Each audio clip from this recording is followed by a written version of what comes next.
and they keep coming. Amazing turnout.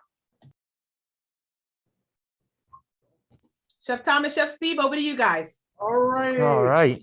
Hi, everybody, and welcome to Live from the Chef's Apprentice. This is our Thanksgiving with a Twist show. We're excited to do some unusual dishes today, things that maybe you've never seen before, some things we created on the spot. So we're gonna have a lot of fun.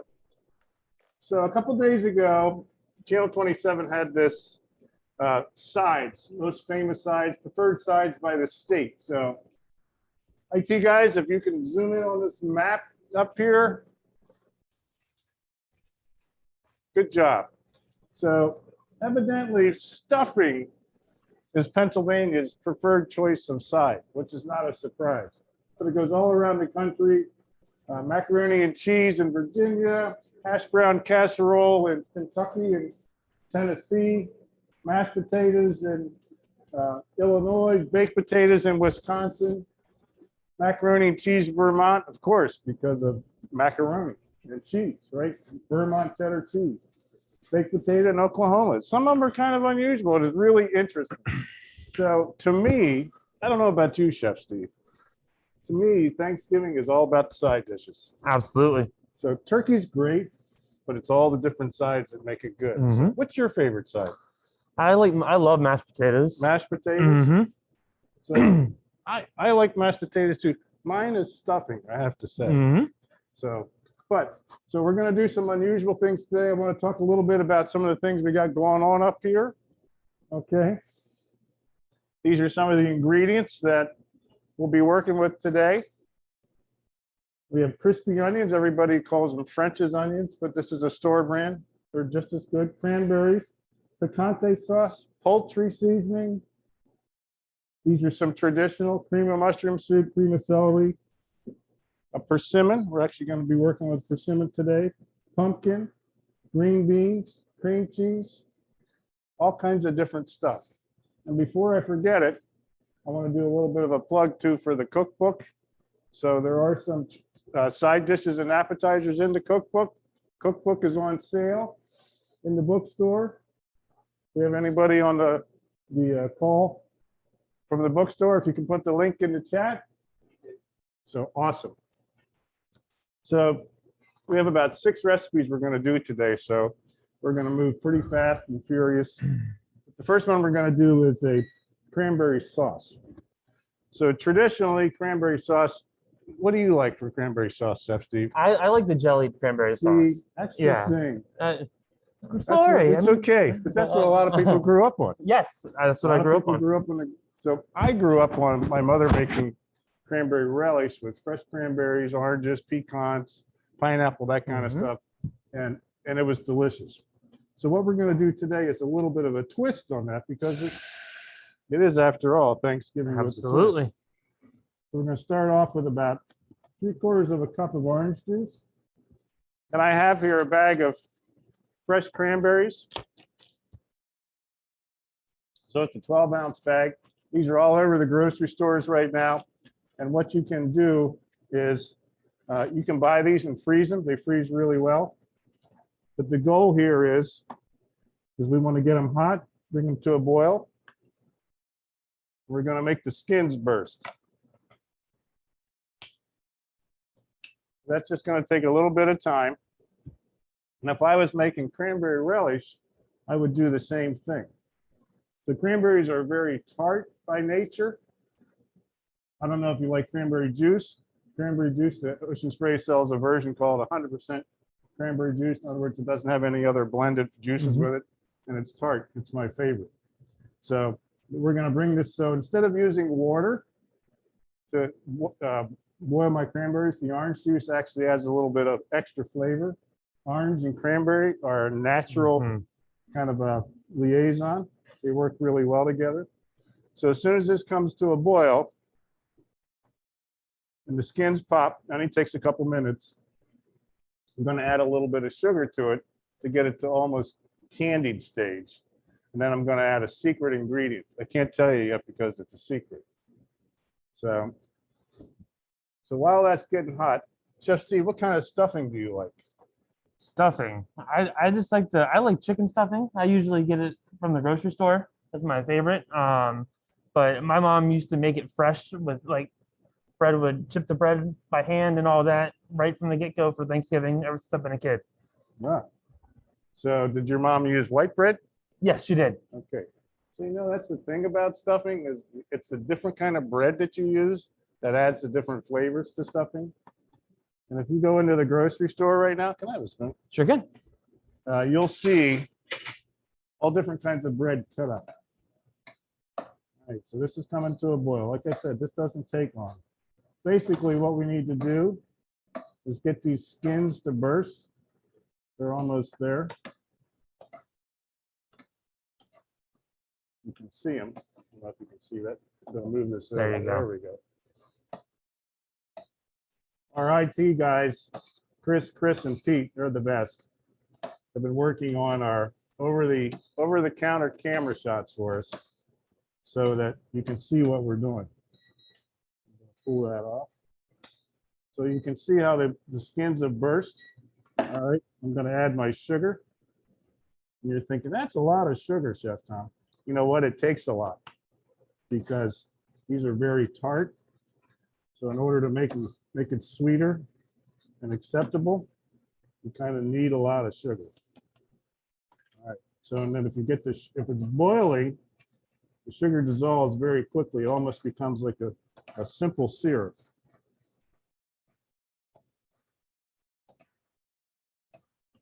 All right. It just wants to boil over, doesn't I it? see that. So secret ingredient, garlic chili sauce from your Asian. So what we're making today is a spicy cranberry sauce. So garlic chili sauce, you can get it in the international section at your grocery store. It's a main ingredient in Kung Pao chicken. So we're going to give this a little bit of zip.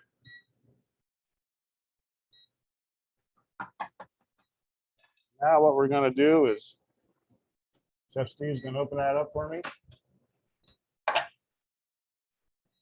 Put this in here and we're going to puree it.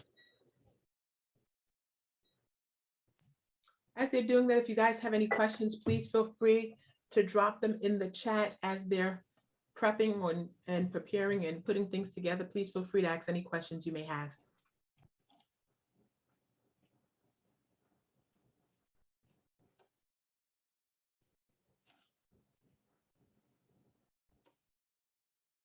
Okay. So that looks a little thin, but actually what's going to happen is we're going to throw it in the refrigerator real quick and get it cooled down. And then it's going to be a spread for a future dish. I got it. Go ahead.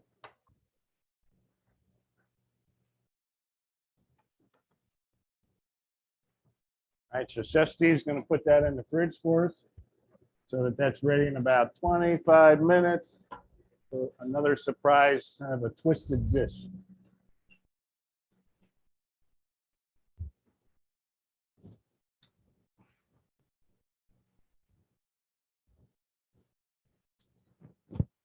All right. Our next dish, I'm going to show you how to do sort of a traditional stuffing. But I wanted to present it a different way. So I have here about 6 cups of brioche breadcrumbs that I cut up 1/2-inch cubes.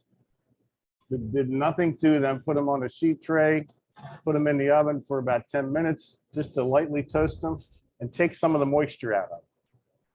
So if you like to have potato bread stuffing, Martin's potato bread, they make these cubes around the holidays and they're in a bag, they're kind of dry, they're toasted, they're dried up, they make great stuffing. If you don't remove some of the moisture from the bread gets a little soggy. So we're going to start off with a little bit of butter. I'm going to get that melted.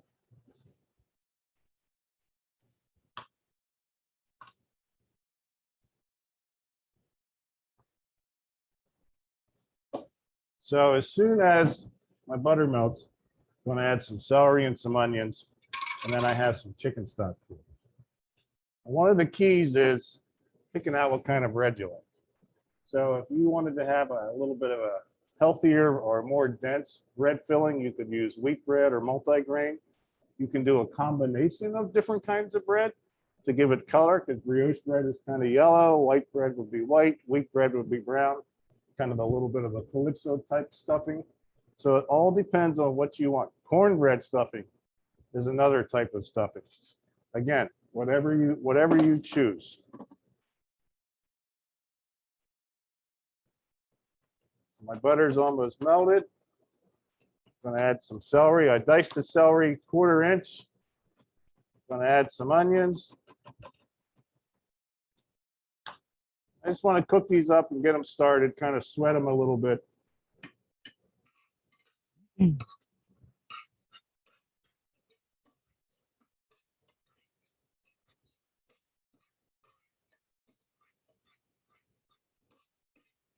While I'm doing that, I'm going to move my bread over here. The other ingredient I almost always put in my stuffing is poultry seasoning. Poultry seasoning is a kind of a ground up mixture of thyme, sage, marjoram, and very predominant sage. And I'm going to add some of that to my butter mixture. And you can smell it. It's kind of brings out the flavor in it.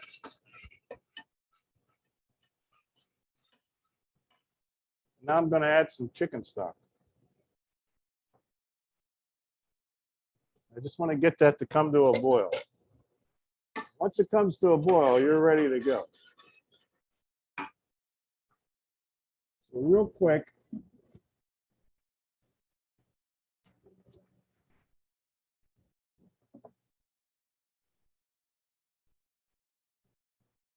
while I'm doing that, I want to chop up some fresh parsley.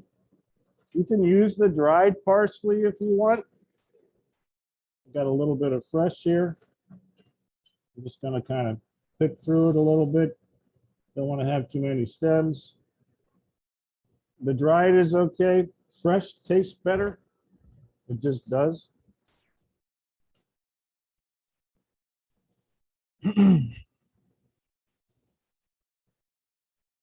going to show you a little trick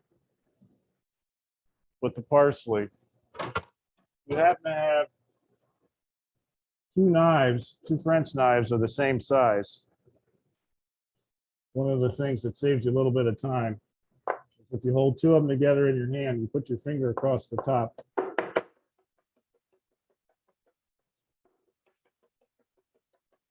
Looks great for chopping herbs.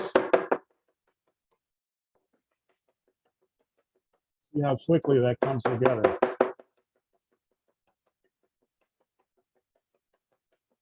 My stock isn't even boiling and my parsley's chopped. Okay. We're going to add that to our bread.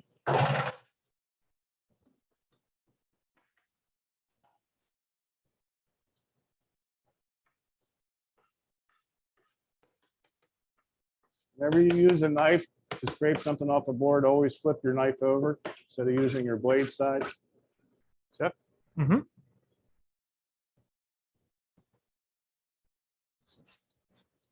Toss that up. Now, this is almost boiling.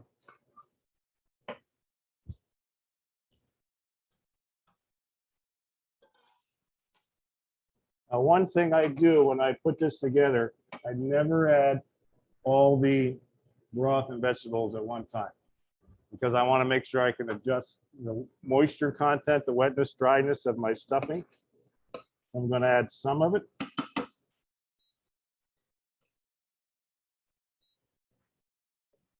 And I'm going to mix it.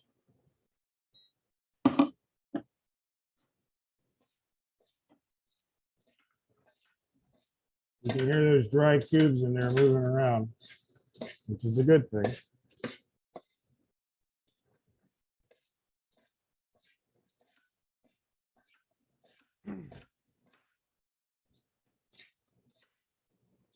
One thing you don't want is wet stuffing. It just doesn't have a good mouth feel. And if you're going to stuff the cavity, which is like the inside of the turkey, it's going to get even wetter because of all the juice from the birds. So I teach a menu class on Wednesday nights, and I went around the Zoom room and asked a couple questions. What do you prefer, white or dark meat? Of course, white meat was the #1 choice, but a lot of people like dark. Do you like stuffing out of the cavity, or do you like it baked on the side? Just about everybody said on the side. They like it a little crispier. So I'm going to show you a way to do that. I'm just going to add a smooch more here. If you have some leftover broth with some onions, it's not the end of the world. Strain it, put it in your gravy, or strain it, add it to soup. All right, so that's a good consistency, because I'm going to add another liquid to it. So I think we're done with that. Mhm. So I have here, I took 3 eggs. Now, if I was at home and I had a little bit more time, I would let this cool down just a little bit more before I'd add my eggs. So we're going to add 3 eggs to this. I'm going to mix it up. Now it's starting to look a little bit wet, which is good because that's what I wanted. The eggs are actually going to hold this together.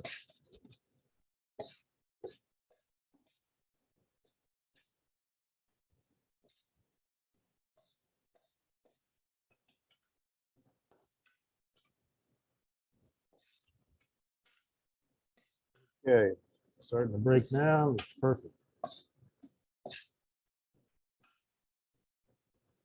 So I have a loaf pan here. All right.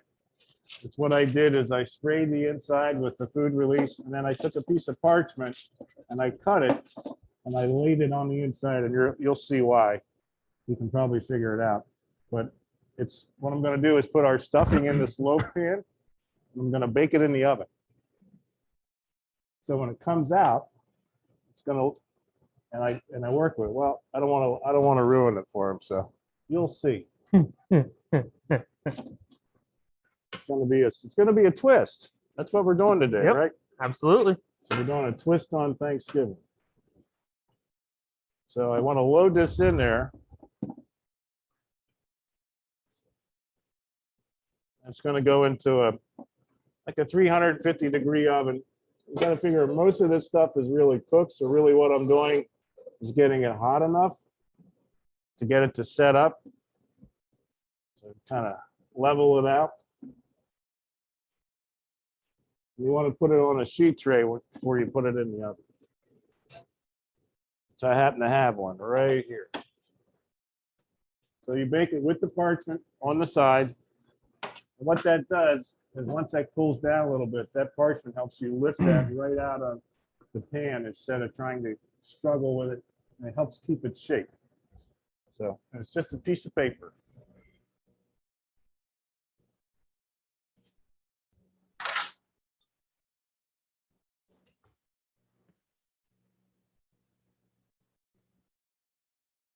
All right, Chef Steve's going to do a Brussels sprout salad.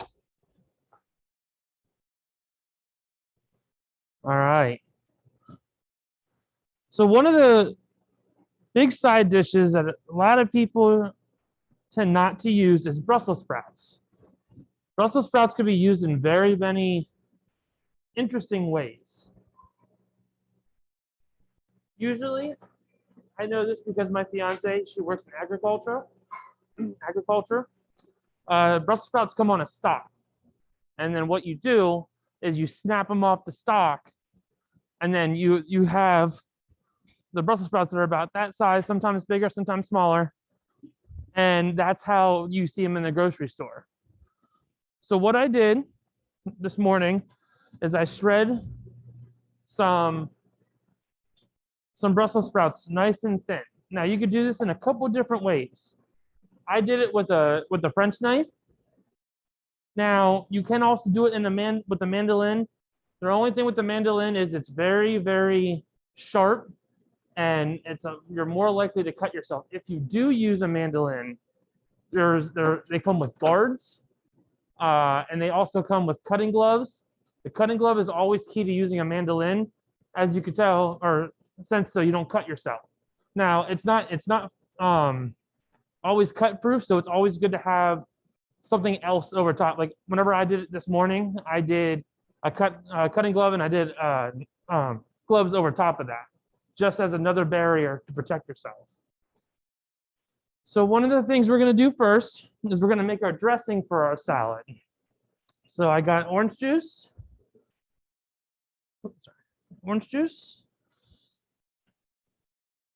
lemon juice, apple cider, and shallot. Give me a whisk, please. What we're going to do is we're going to make our dressing first. So you just want to mix all those together and pour this in slowly. What you're doing is you're creating an emulsification by adding your oil in nice and slow.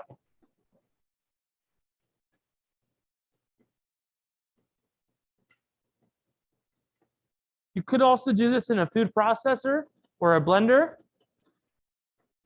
Either one would work just as good. All right. I have a little bit of salt and pepper here. I'm just going to throw that in my salad or my dressing.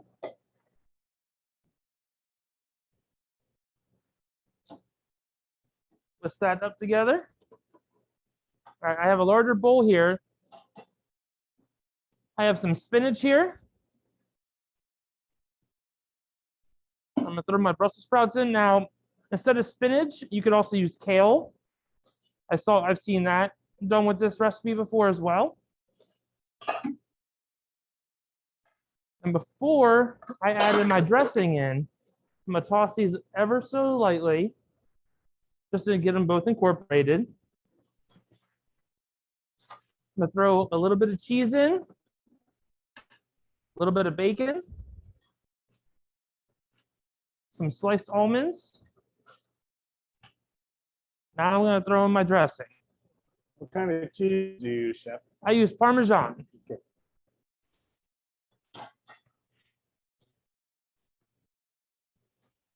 And you don't want to go too heavy with the dressing because it will salad.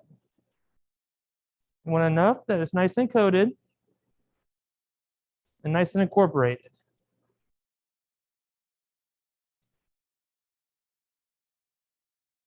Do you mind putting my bowl right here for me, Chef? Thank you.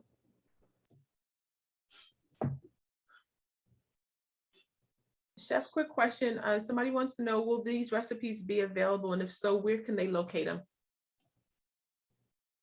We would have to get the recipes documented in a document form. So, but I can do that. Or you can just add it also to cookbook number 2. I'm just You can saying. do that too. Season 2. So Rashida, either which way we'll get you the recipe, whether it's when cookbook number 2 comes out or Chef Tom, when he gets a moment, will put it together and then we can see to it that we get it. I'll actually, if you'll drop your email in the chat for me, or you can just message me, then I'll make sure that you get the recipe. Thank you. All right. So I reserved some of my cheese and my bacon and my almonds so I could put them some right on top.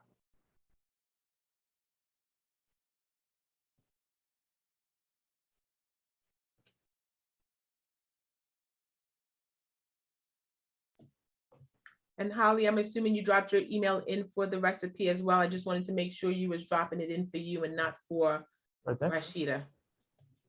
Is that correct? Yes. Okay, got it.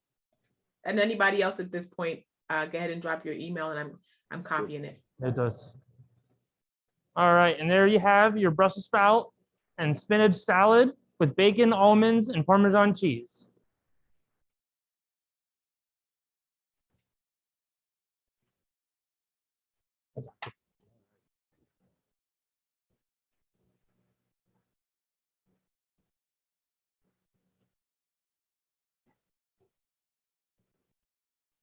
That looks great, Chef Steve.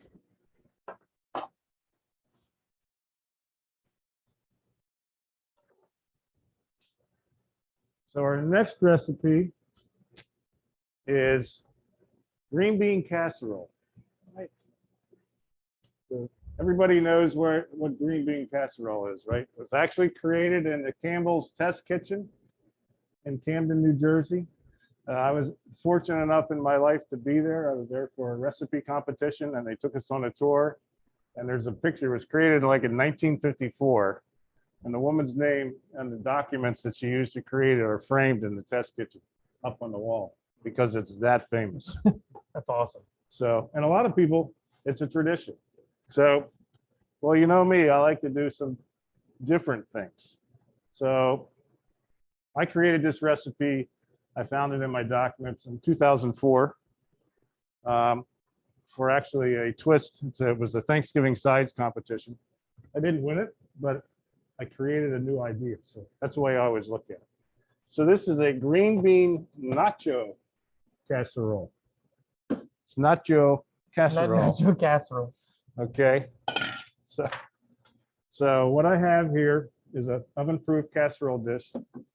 And there's probably 2.5 cups of Fritos on the bottom. You could use corn tortilla chips. You could, whatever you like, you could use that. I have here 1.5 cups of picante sauce. 1 7-ounce can of tomato sauce. And 1 4-ounce can of green chilies. I'm going to blend these together.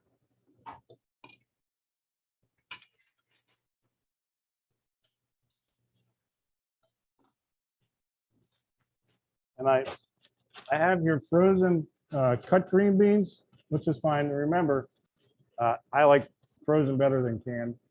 I think the original recipe was made with canned because frozen vegetables weren't quite as popular back then. Frozen vegetables are always partially blanched. That's part of the process of them preserving them.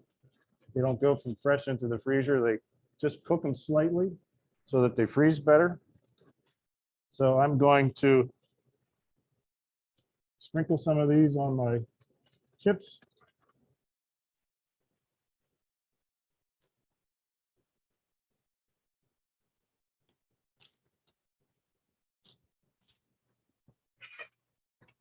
Just going to even them out. And I'm going to take my sauce, put that right over top of my green beans. And I know what you're thinking. Green beans and tomatoes, they actually go together very well. There's a traditional French dish called green beans provinciale, which is green beans sauteed with tomatoes and garlic. So it's not an unnatural thing. You just may have never heard of it. So you see how easy that came together. And then I'm going to top it with, if I can get it open, some taco cheese.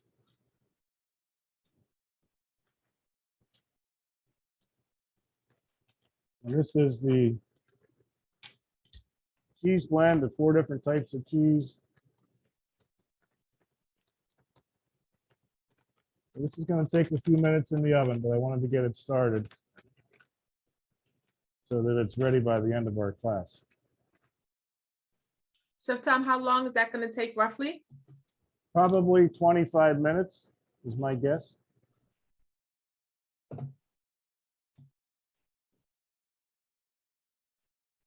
All right, very nice. Okay, that's going to go in the oven.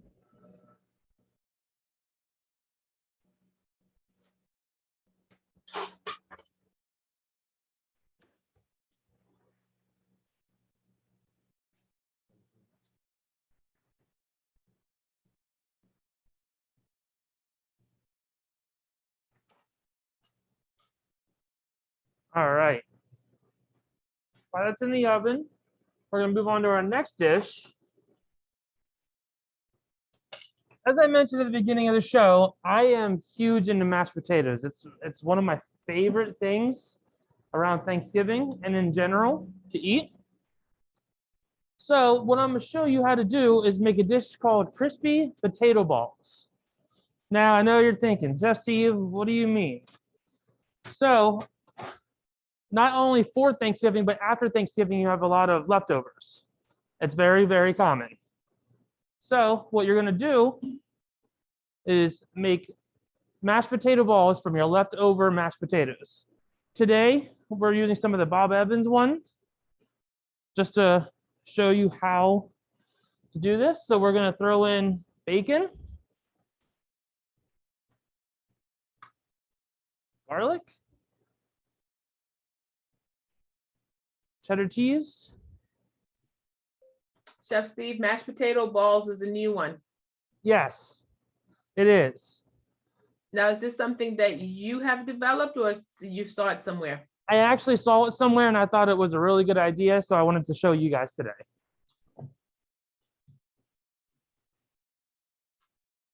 We'll definitely need the recipe for this one. Sure thing. All right, so you're just gonna take your hands and incorporate this all together. It reminds me of a loaded mashed potato. It's very similar to a loaded mashed potato.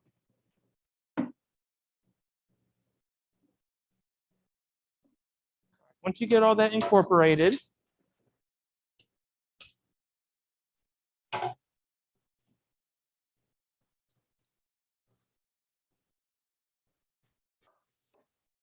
so I set up a standard breading procedure, which consists of panko breadcrumbs, eggs, and flour.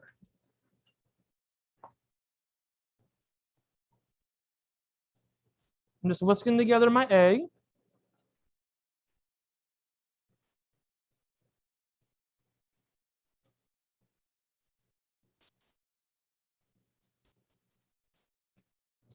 All right.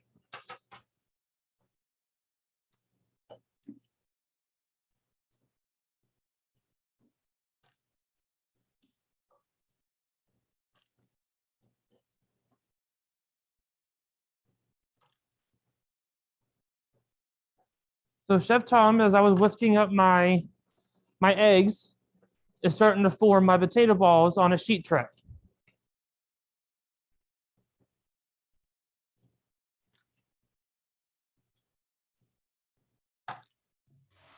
While you guys are doing that, there's a question in the chat. What type of potatoes are best for mashed potatoes? My personal preference is red skin. I love red skin potatoes. You can leave them, you can leave the peel on or you can peel them. Some people like Yukon, which gives you kind of a creamier yellow type of potato. They also make a white cooking potato, like a large white potato. That's kind of the traditional. You don't want to do a russet. It's more of a baking potato. But that's a great question. All right. So I have some flour here that you're just going to toss your potatoes in. Once they're done being scooped.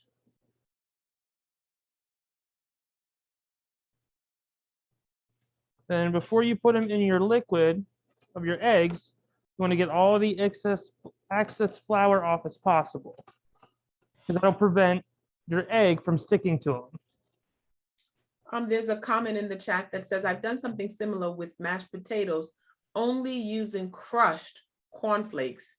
That's a good idea, Holly. Does it give it a sweet taste? Because, you know, cornflakes is give it a sweetish kind of taste, or just give you that crunchy taste?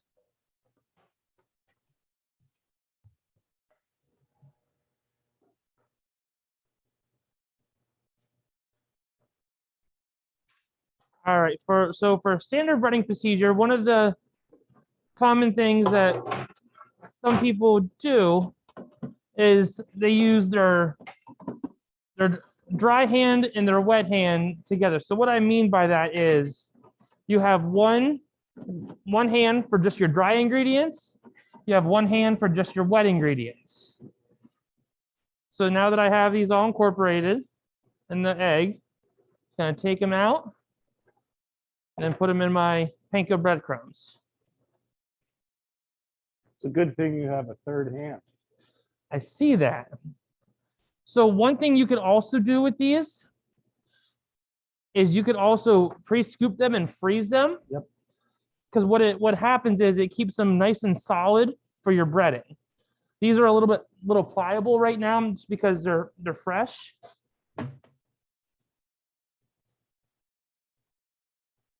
Then what we're gonna do is we're gonna deep fry these. Now this is a messy procedure, so it will require a little bit of cleanup, but it's okay. So it's the flour, then you're coating it with egg, and then you're dropping it in the The panko breadcrumbs. breadcrumbs. Correct. Traditional breading procedure. Yep. There's another question in the chat. Could you air fry them? Oh, that's a good question, Michael, because I am an air fryer Yes, junkie. yes, you could. You could air fry them. Okay. Another question. Would it be possible to add some of the potato balls to my holiday pie order? That's a great Great question. That's a great No. question. Wait a minute. Hold on a minute. We're doing holiday pie orders? All right. Chefs, are we doing orders for holiday pies? Because I did not get that memo. Oh, it went out. Yes, yes, we are. We do that. We've been doing that for since I started here at Hack. Oh, well, I better place my order. I'm not sure how I missed it, but say no more. Thank you, Dave. Okay, I'm just going to do a couple more here.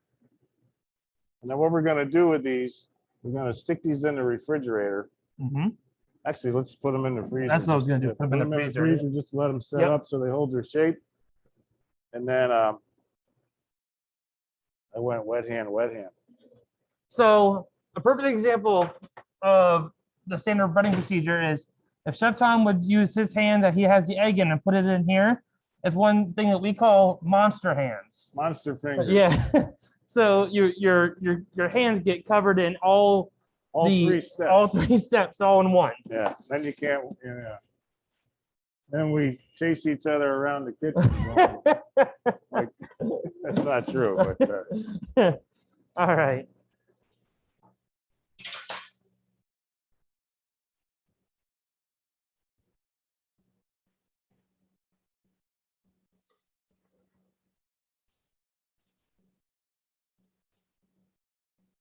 Don't forget the chef cookbook is certainly in the bookstore. You can get them. The cost is $19.95. So please reach out to Kyle Burrito or anybody in the bookstore, especially as the holidays is fast approaching. They are good not just for Thanksgiving, but certainly there are recipes in there that could be applied to a dish at Christmas.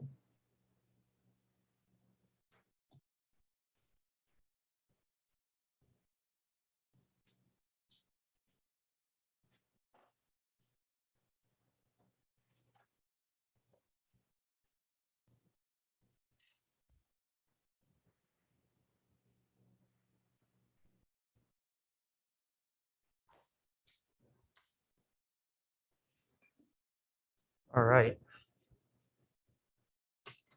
So Chef, what do we have going on next? so, mac and cheese is one of the really popular sides in North Carolina, several places. So we're going to do a twist on mac and cheese, a little bit of Southern flair, and a little bit of an unusual ingredient added to it. Everybody remembers the roasted candy squash from the Native American class that we did a couple of weeks ago. So we still had, they're actually quite amazing, have a very long shelf life. This is kind of the other half. So it's still perfectly fine. The Cherokee Indians created this. And so I took one half of it, scooped it out and roasted it and got a puree out of it. And that's actually going to go into our mac and cheese. You may have heard of butternut squash mac and cheese. So this is roasted candy squash mac and cheese. And if you didn't want it, we're actually going to add a protein to this also. So if you didn't want to add that, you could, that would be fine. But we're going to actually add some diced ham to it. Ham and mac and cheese is delicious. It's really good. The Chef Steve is going to walk you through the sauce here. All right, so I started out with about, let's say, 2 to 3 tablespoons of butter, getting that going. I threw in garlic, and I threw in some shallot.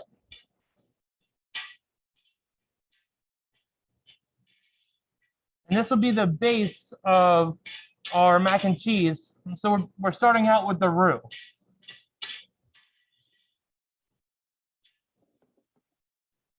So if you don't know what a roux is, a roux is equal parts of flour and butter or margarine or oil. Some people make roux with vegetable oil too. I have noticed it tends to get a little more more of the cakey flavor when you use oil Oil, than you do with the butter. So it's a vegan technique. Yes. Yep. All right, next, I'm gonna throw in some sage. Now this is fresh sage leaves, not dried. Then we're gonna throw in our flour. This is gonna be the base of our roux.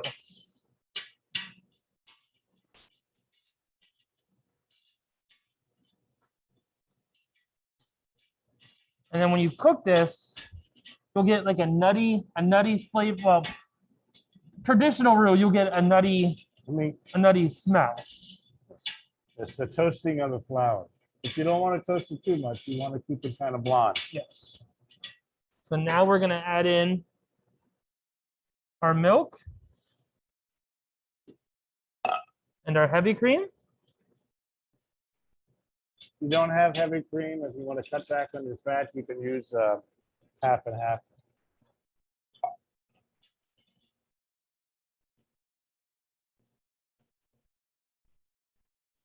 Have some spicy Dijon mustard or spicy brown mustard.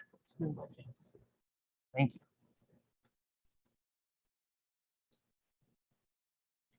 Old guy, always have spoon ready. I didn't say that. All right. True. So you want to let that come up to a boil. Yep. So when that comes up to a boil, that's when we're going to add in our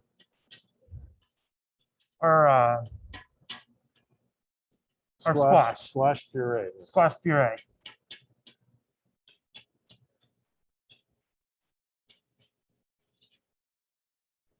And the biggest thing when you make a roux with or anything with cream, you always want to keep it stirred. The reason for that is it scorches easily because of all the milk and the flour. It just doesn't create a nice pleasant You'll flavor. ruin your food. Nothing turns off a meal quicker than a scorched flavor. It just does. Unless you're eating creme brulee. This is true, but that's sugar though. Oh, That's true. sugar. That's not. All right, so it's starting to thicken up a Yep. little bit. That's good. So now we have our mystery ingredient.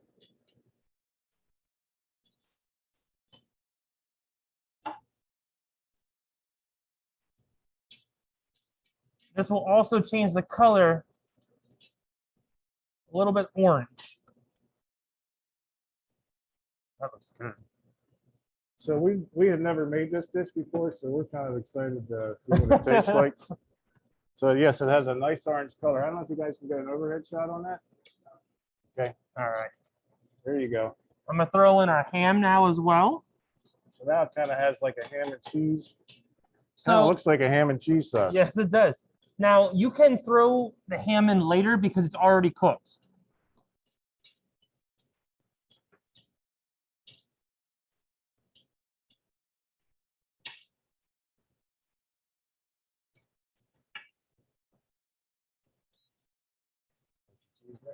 Yeah. Next, we're gonna throw in our cheese.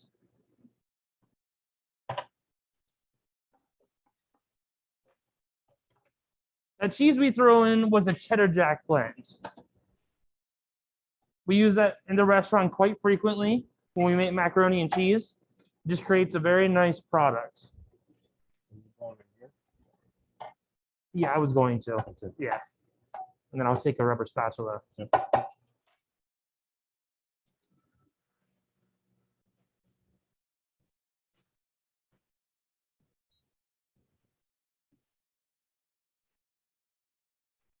Ooh la la.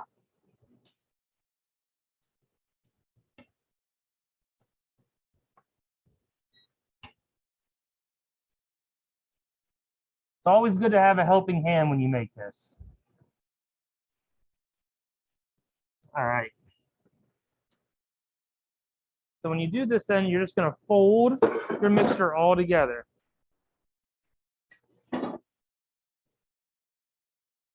And we cooked the pasta earlier this morning.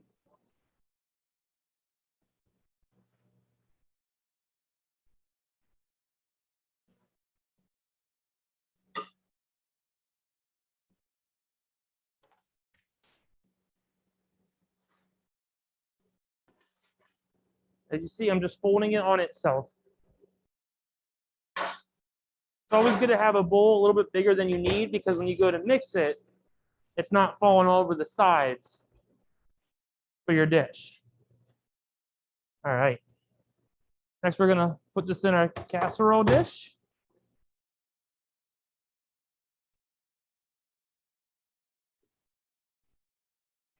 Chef Tom, Chef Steve, question. Has Yes. any one of you used sour cream before in your macaroni and cheese? Can you say that again, please? Sour cream? Have you ever I've- added sour cream to your macaroni and cheese? You could add sour cream to your macaroni and cheese. It just makes it creamier. Gives it another flavor level. Yes. You know, macaroni and cheese is kind of like coleslaw in the United States. You don't have to go far, and it's done different ways.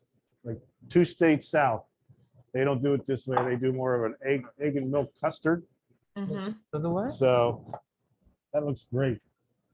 So at this point, you can serve it just like this. This is actually like a stove top. One of the guys want to get a cover shot of that. This is actually like stove top, right off the stove into the dish. You could also, if you wanted to, put some shredded cheese on top and throw it in the oven for 10 minutes and give it a little bit of a crispy crust. Totally up to you. Some people like it creamy. Some people like it crusty. So. All right, what's next?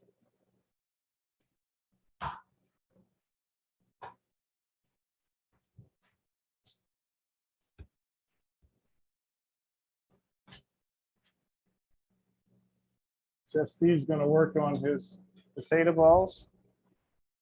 I want to show you the filling. Chef Steve, where is my cranberry sauce? Come again? My cranberry sauce? There's another question. Can you add breadcrumbs to the mac and cheese? You can top it. I would add it to the mixture. You can top it with the mac and cheese. Breadcrumb is going to change the sauce, but you could sprinkle some on top. A lot of people do Ritz cracker crumbs on top because it's already kind of a buttery cracker. So, but yes, you could. It's really a personal preference type thing of what you like best. Thank you all, for those of you that are asking questions. They're great, and keep them coming. Okay. So what I have here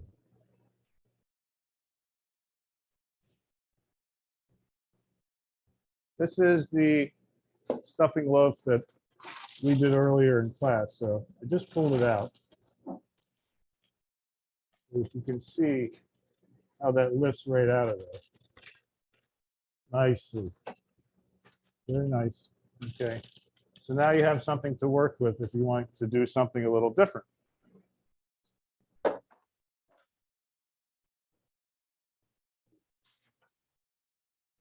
Now this is still a little bit warm.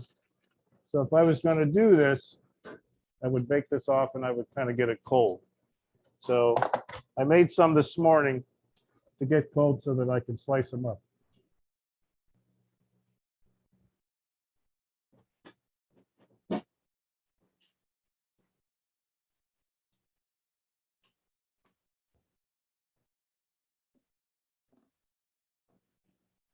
So what I want to do with these is cut them.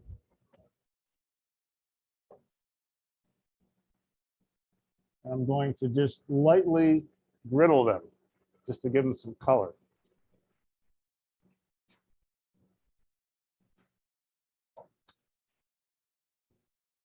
So these were baked this morning.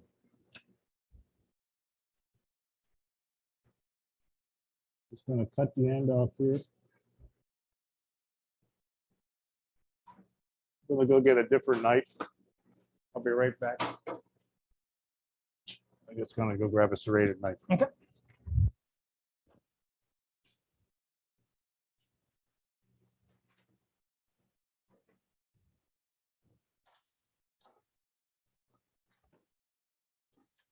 So while Chef Tom was starting to explain about the stuffing bread, I dropped our potato balls in the deep fryer. They're going to take about maybe 5 minutes, maybe a little bit less time than that at a fryer at 350 degrees. I was able to get them a little more firm in the freezer, which is what we were saying. It helps keep their shape as they're as they're in the fryer. Dave would like to know, is it okay to skip the turkey and just have sides for Thanksgiving? It absolutely is.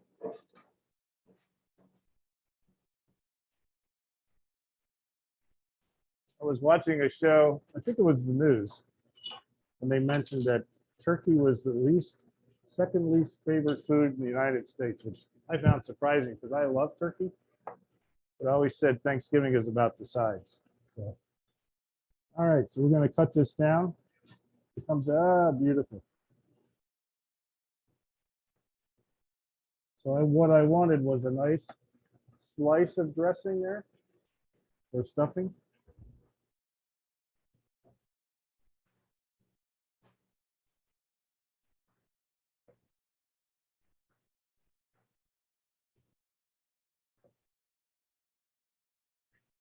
And kind of by doing it this way, what it allows me to do is do other things with it.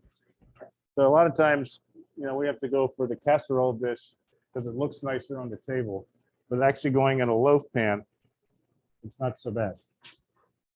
So should have.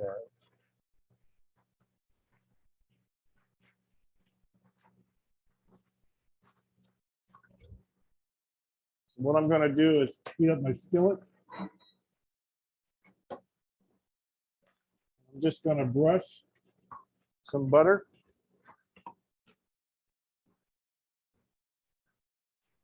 on these to get them griddled.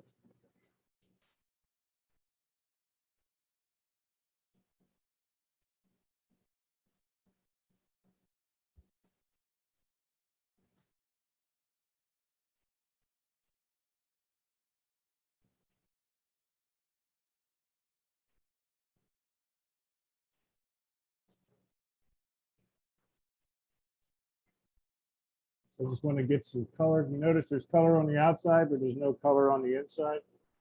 So this kind of allows you to get some color on the inside.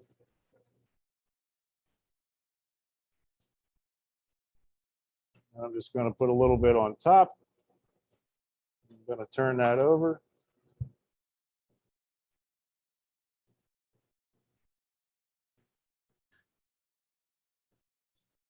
As Chef Tom finishes up crisping the stuffing, I put out our potato balls out of the fryer.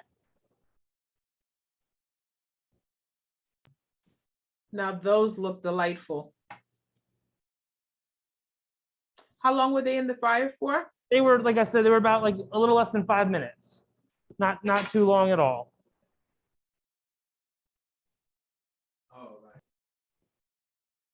And I lined a sheet tray with some parchment to soak up any grease that came off, the excess grease that came off of the product as it came out of the fryer. Chef Steve, do you mind cutting into one of those? Not for your presentation, but is there an extra one that you can cut into so we can see the inside? Yeah, Yeah. we sure can. Sure can. Just give me 1 second. I'll take that. Thank you, Chef.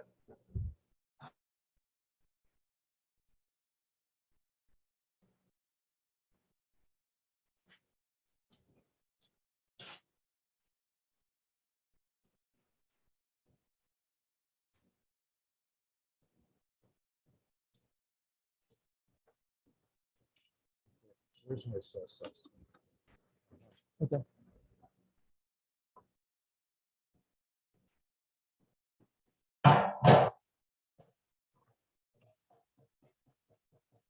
You want these flipped? I did flip them. Okay. Let's see, there's some turkey, sliced turkey down there. Come again? Sliced turkey down there. Yep. All right, so I'm gonna give these another flip. There we go. We got a little bit more color. Kind of has that toasted, because I like the crunchy stuff on top on the baked filling. That's the kind of flavor that we're going for here.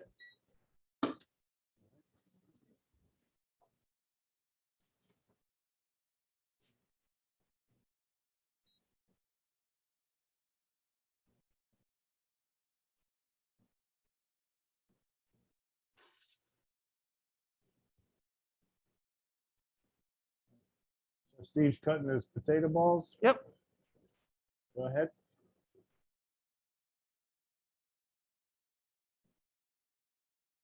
I think he is. It's all good. It's all good. It's all good. Got a lot going on today. Yes. All right. 1, 2, 3.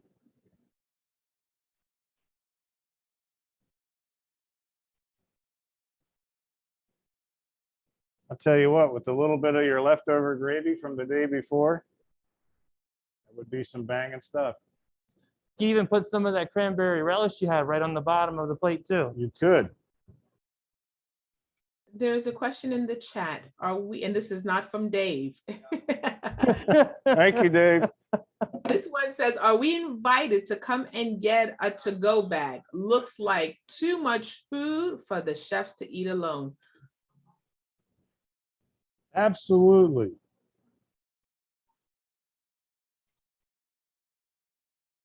I think that is absolutely delightful, the potato balls.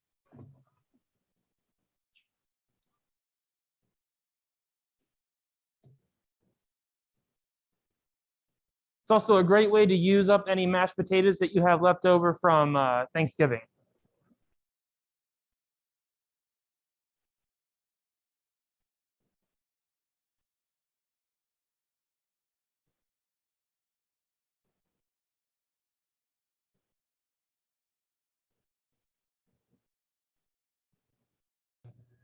Okay. Boy, does that look good. So what I did, we're back on me. I just got to know. That's okay. It's all good.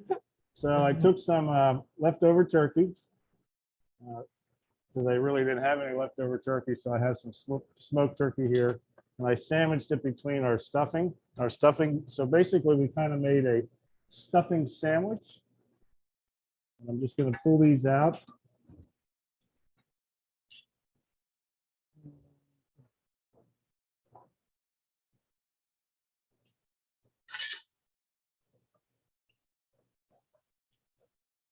I'm going to have a little bit of my sauce.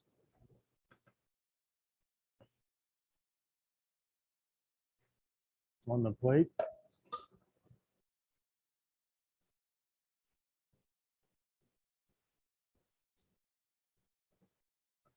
This is my spicy cranberry sauce. You could also, if you didn't want to do it this way, you could spread it onto your sandwich. This is a little bit more about the presentation. You could serve it on the side. You could even put cheese on your stuffing sandwich if you wanted to. Brie would be an excellent choice for this. I'm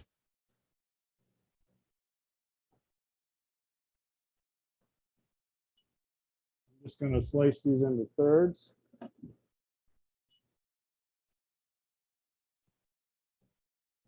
like that.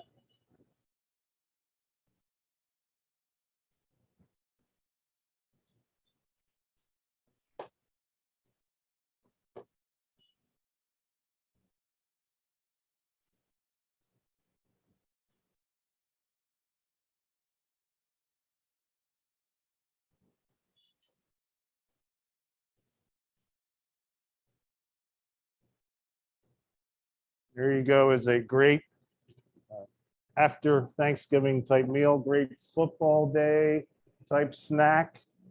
All right, so we're almost done here. Our last thing. A little bit more cheese, please. I'm going to top this with our I'm going to just put a little bit more cheddar on this. And then we're going to go with some French's onions.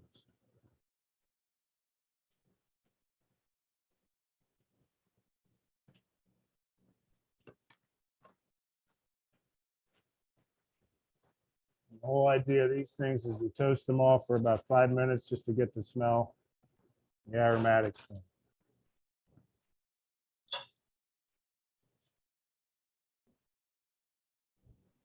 Mike, no need to rub it in our face. Michael is like, oh, this smells so heavenly in the chat.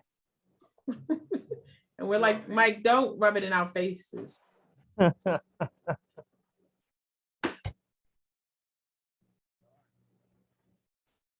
us a minute to clean up and we have dessert, because you can't have Thanksgiving without dessert.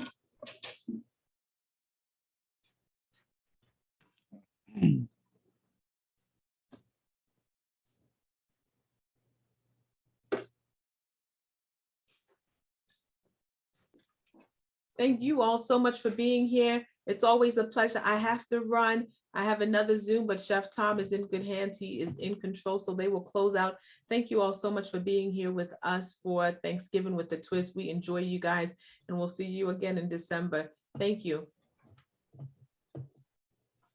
Thank you, Cindy. Thank you, Chef Tom. You are the host, so you're in good hands, and Michael is still here with you. So thanks again, guys.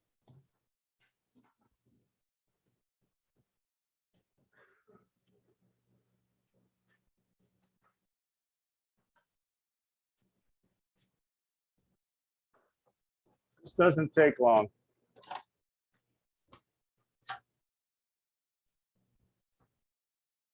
So basically, I have 2 8-ounce packages of cream cheese here. I left them get room temperature.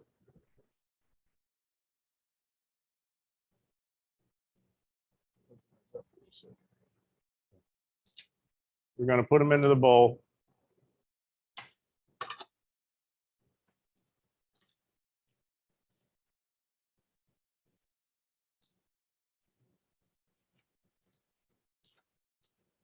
What we're making is what's called a mock cheesecake or a no-bake cheesecake. And we're going to have a twist on it.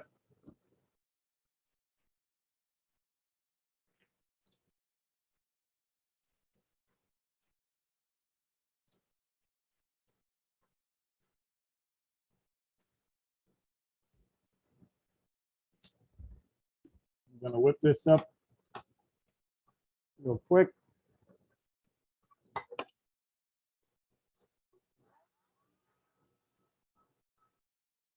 Get it evenly blended.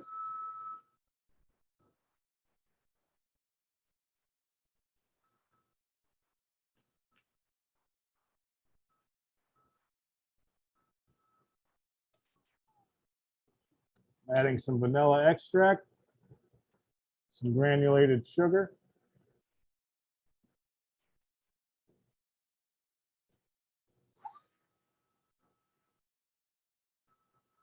So that's the basis of our cheesecake.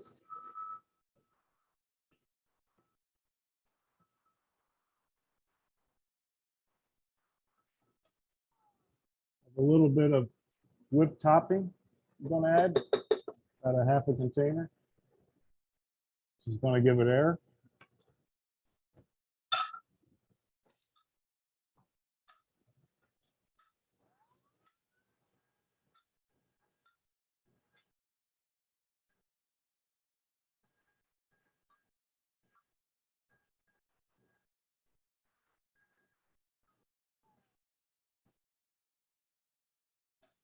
Scrape down the side of my bowl. Make sure everything gets in there and gets mixed correctly. I have some pumpkin pie spice, about a tablespoon. Then I have a little bit of canned pumpkin. So basically, I'm making no-bake pumpkin cheesecake.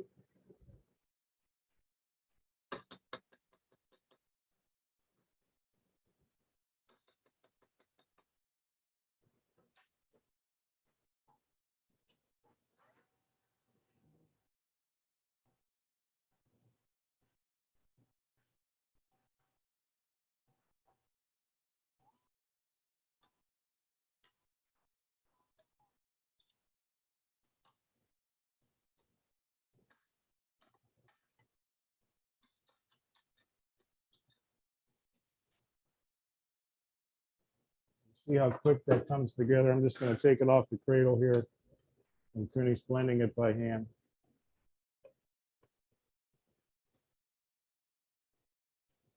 Make sure all my spices are mixed in. Make sure there's no cream cheese on the bottom.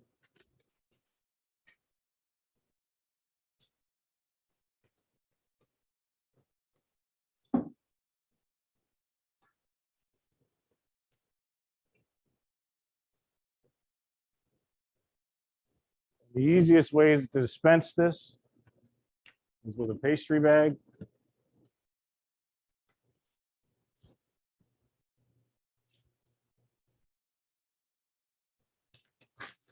Up your bag.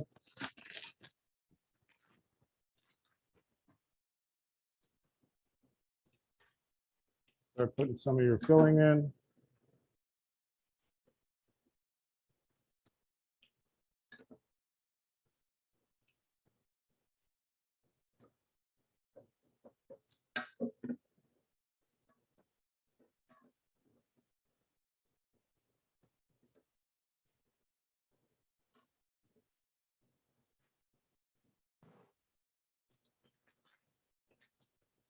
If you don't have a pastry bag, you can use a plastic bag, like a Ziploc bag. Just cut the corner off. Pastry bags work 10 times better.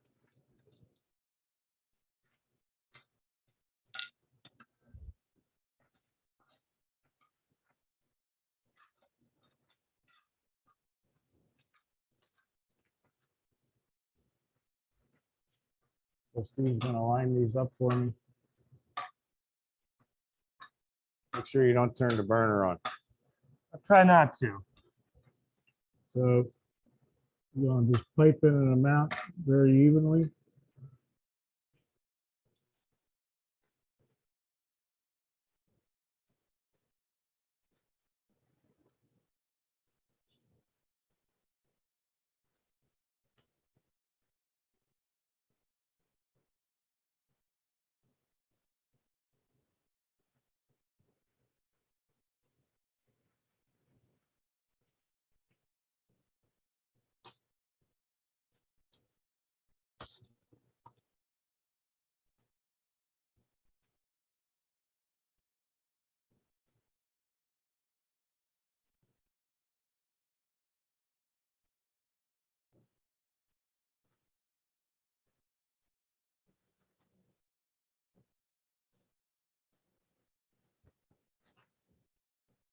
What we have here on top is a little bit of graham cracker crumbs.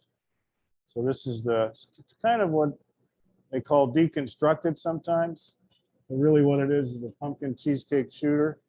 You could use ginger snap crumbs for this too. Works really well, gives it a little bit more of a color contrast.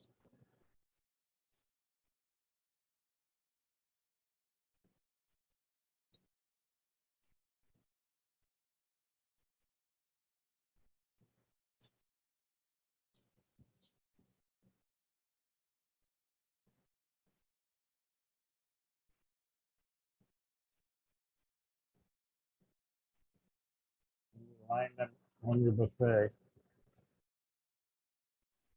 Ooh, green beans.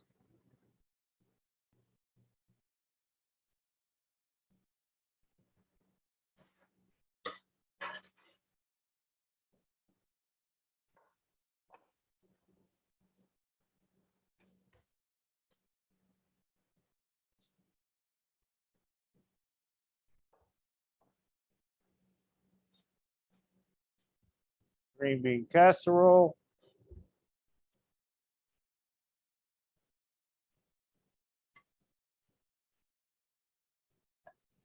Nacho style.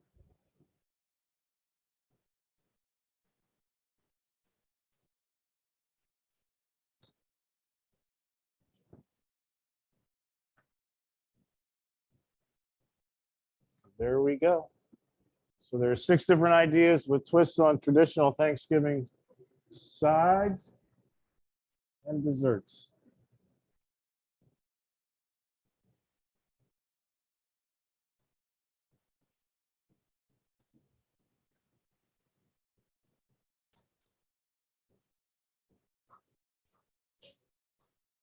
Thank you very much. So I want to thank everybody for coming out. I understand we had a great attendance today. We even had some live people in the audience, kind of give us some encouragement. Chef Steve, great job. Thank you as always. So it was a lot of fun. These are some unusual ones. I will try to have some of the recipes put together. If you would like them, you can email me at tjlong@hack.edu. And if you want the potato ball recipe, you can email Chef Steve Mhm. at swgump@hack.edu. So our next class will be probably somewhere towards mid to, I'm thinking the 17th is a guess. It's not confirmed yet, so don't quote. Don't forget, if you're looking for a good Christmas gift or holiday gift, the Chef's Apprentice Cookbook is available at the bookstore, $19.95. $5 of that goes to the Culinary Arts Scholarship Fund. Thank you, everybody. Have a great day. Thanks for coming out.